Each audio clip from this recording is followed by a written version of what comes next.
वो है कल जो मुख्य चुनाव आयुक्त ने प्रेस कॉन्फ्रेंस की और एसआईआर की क्या अनियमितताएं हैं और क्या समस्याएं हैं। जैसा कि हमारे साथी पवन जी ने इस विषय में अपनी बात रखी, एसआईआर से जुड़ा हुआ कुछ महत्वपूर्ण तथ्य हम आपके सामने रखना चाहते हैं।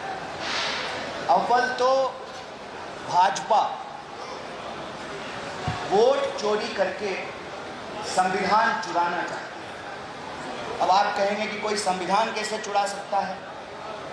आपको याद हो कि पिछले आम चुनाव में भाजपा का नारा था अब की बार 400 पार।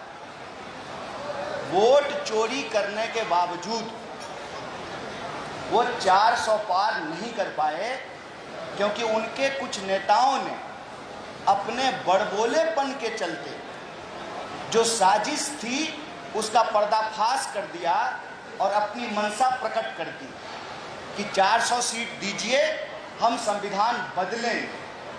जब 400 सीट नहीं मिली और संविधान वो नहीं बदल पाए तो वो वोट चोरी से संविधान बदलना चाहते हैं। यह बात हम इसलिए कह रहे हैं कि पिछले कुछ विधानसभा चुनाव में तमाम सर्वे, और ये हमारे सर्वे नहीं है, कांग्रेस पार्टी के सर्वे नहीं है, कई स्वतंत्र एजेंसियों ने सर्वे किया और साफ साफ कहा कि हरियाणा और महाराष्ट्र में कांग्रेस की सरकार बनेगी, भाजपा चुनाव हारेगी। जब परिणाम आया सब आश्चर्यचकित थे। कांग्रेस पार्टी को इस पे शक हुआ और नेता प्रतिपक्ष ने एक स्पष्ट मांग चुनाव आयोग के सामने रखा कि आप हमको वोटर लिस्ट दीजिए, इलेक्ट्रॉनिक डेटा दीजिए वोटर लिस्ट का, ताकि हम इसकी जांच कर रहे हैं। हमको संदेह है कि वोटर लिस्ट में गड़बड़ी है और चुनाव में धांधली की जा रही है।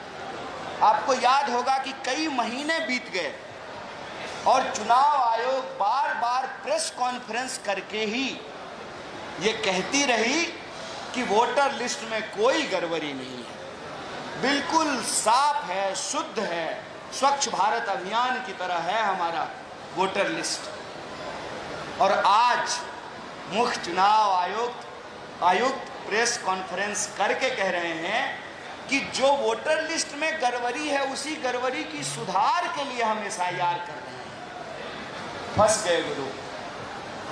मनसा जब ठीक नहीं हो तो कितनी भी वाक्पटुता हो, चालाकी हो, मीडिया का मैनेजमेंट हो, सरकार का समर्थन हो, भैंस पानी में जाती है। ये भैंस की प्रवृत्ति है और इस बार चुनाव आयोग पूरी तरीके से फंस गई है। इसके 4 बिंदु हम आपके सामने रखें।